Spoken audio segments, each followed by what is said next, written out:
بسم اللہ الرحمن الرحیم نحمدہ ونصلی علی رسولہ الکریم۔ دوستو بزرگوں، ہمارا جو سیرت کا موضوع چل رہا تھا، الحمدللہ اللہ کے فضل کرم ہے کہ اللہ جل شانہ ہمیں اس پہ چلنے کی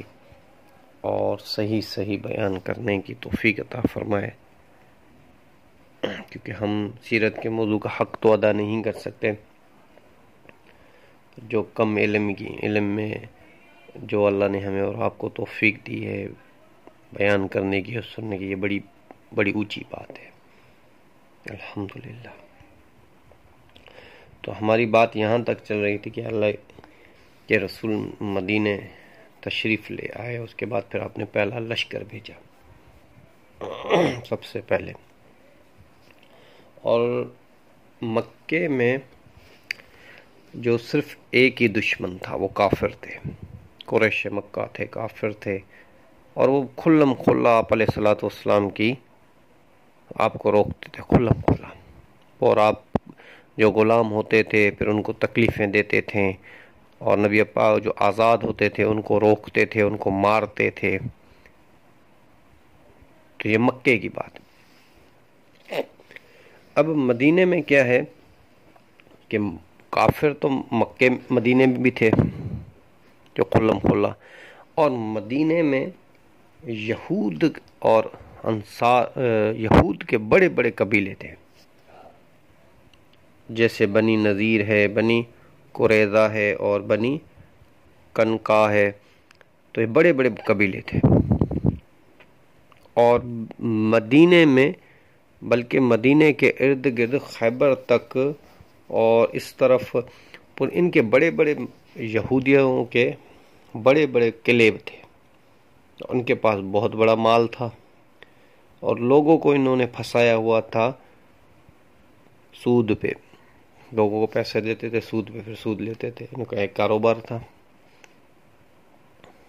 اب مدینے میں یہودی کے 3 گروہ بن گئے۔ ایک تو کھلم کھلا جو ہے آپ علیہ الصلوۃ والسلام کو روکتے تھے، اور دوسرے وہ جو روکتے بھی نہیں تھے اور کہتے بھی ایک سائڈ اپنے عبادات میں لگے رہتے تھے، اور تیسرا گروہ ان میں تھا وہ ایسے کہ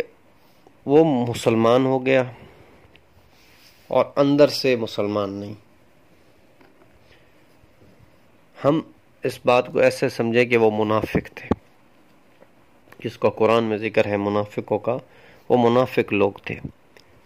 اب اس میں سے ایک گروہ جو تھا یہودیوں میں، وہ پکے مسلمانوں کو روکتے تھے، ایک ایسے تھے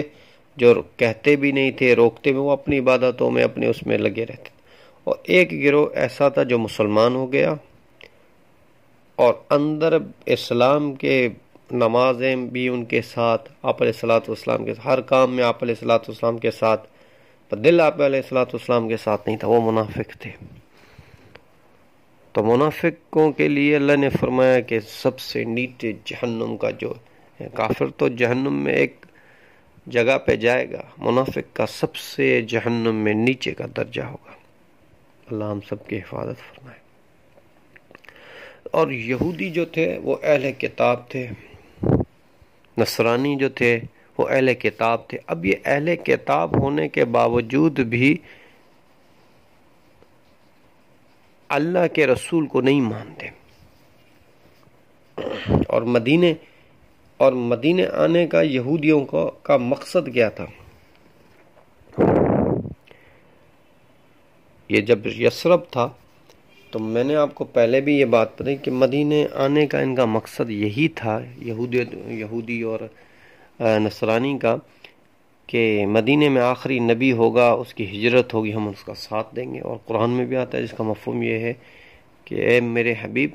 تجھ سے پہلے تو، جس کا مفہوم یہ اے میرے حبیب تجھ سے پہلے تو یہ لوگوں کو کہا کرتے تھے کہ ہمارا نبی ایک ہے، وہ آئے گا، اور جب وہ نبی آئے گا تو ہم مل کے اس کے ساتھ کافروں تمہارا مقابلہ کریں گے۔ اور یہ خود بھی کہتے کہ ہم وہاں سے یہاں پہ آئے، جب نبی آئے گا ہم اس پہ ایمان لائیں گے۔ پر جب انہوں نے دیکھا کہ نبی جو ہے وہ بنی اسرائیل سے نہیں ہے، نبی جو ہے ابھی قریش سے ہے، اور نبی جو ہے حضرت اسحاق جو تھے ان کی اولاد سے نہیں، یہ تو حضرت اسماعیل علیہ السلام کی اولاد سے ہے، تو یہ انہوں نے اپنے وہ ساری چیزیں بدل دی۔ اور پھر بات پر کیونکہ قرآن جو ہے، قرآن میں اللہ جل شانہ نے سارے واقعات کو کھول کھول کے بتایا، اسی لیے کہتے ہیں بھائی قرآن پڑھو۔ قرآن میں ساری اللہ کے رسول کی سیرت ہے، سیرت کی زندگی ہے قرآن میں۔ اور قرآن میں بھی یہ بھی ہے کہ انہوں نے موسیٰ علیہ السلام کو کیسے تنگ کیا یہودیوں نے۔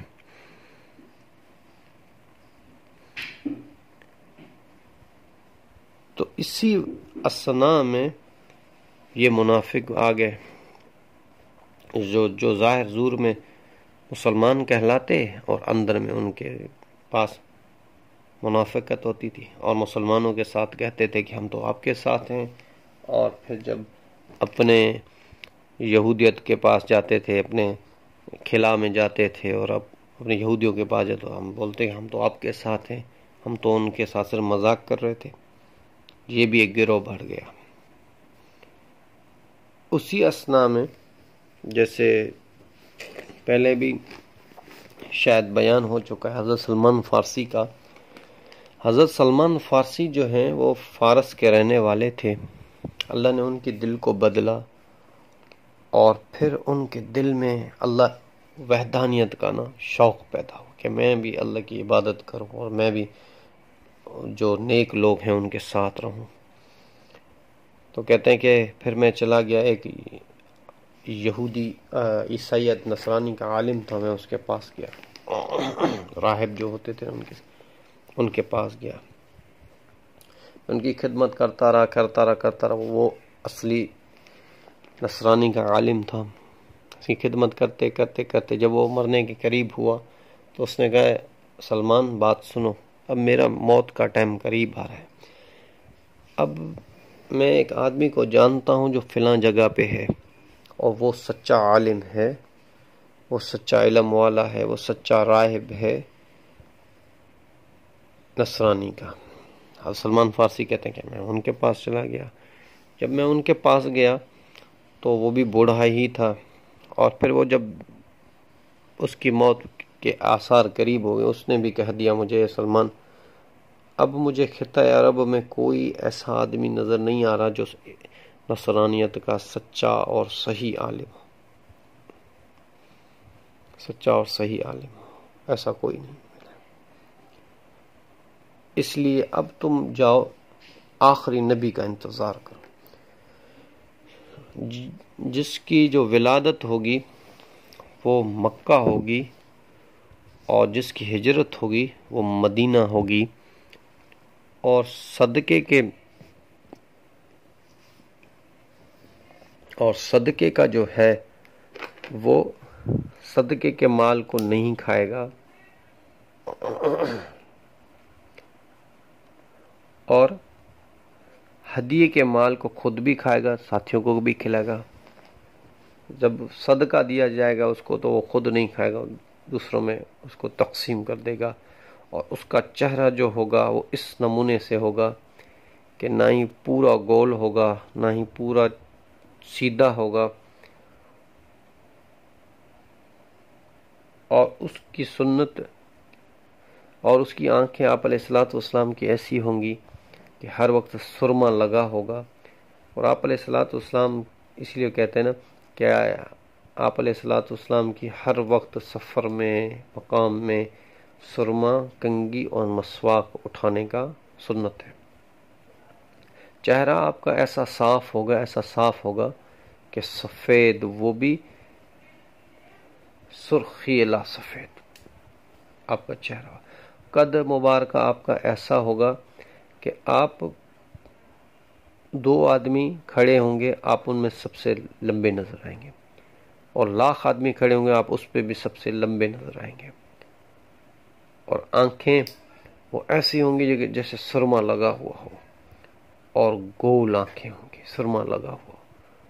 اور ایسی آنکھیں ہوں گی کہ کائنات میں ایسی آنکھیں کسی کی نہ ہوں، اور پھر مہر نبوت ہوگی اس کے دونوں کندھوں کے بیچ میں، مہر نبوت ہوگی۔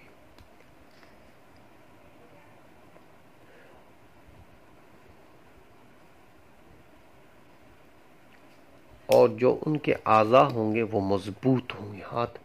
لڑکیوں کی طرح نرم نرم نہیں، مضبوط ہاتھ ہوں گے اور ملائم ہاتھ ہوں گے، اور جوڑ جو ہوں گے آپ علیہ الصلوۃ والسلام کے وہ مضبوط جوڑ ہوں گے، قوی ہوں گے، اور جو آپ کو دیکھتا تو حیبت میں آ جاتا، اور آپ کے چہرے پہ ہر وقت تبسم رہتی، اور آپ کس کی طرف متوجہ ہوتے تو وہ صرف منہ نہیں کرتے بلکہ پورا آپ اس کی طرف متوجہ ہوتے، اور چلتے ایسے تھے جیسے کوئی اوپر سے نیچے کی طرف آ رہا ہو، اور تیزی سے آپ چلتے تھے۔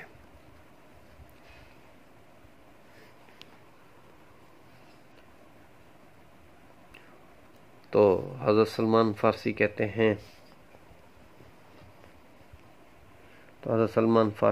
ہیں کہ میں جو ہوں، میں آپ علیہ الصلوۃ والسلام کی تلاش میں نکلا تو مجھے ایک قافلے والوں نے پکڑ لیا اور دیکھا کہ یہ نوجوان سا ایک شہزادہ ہے،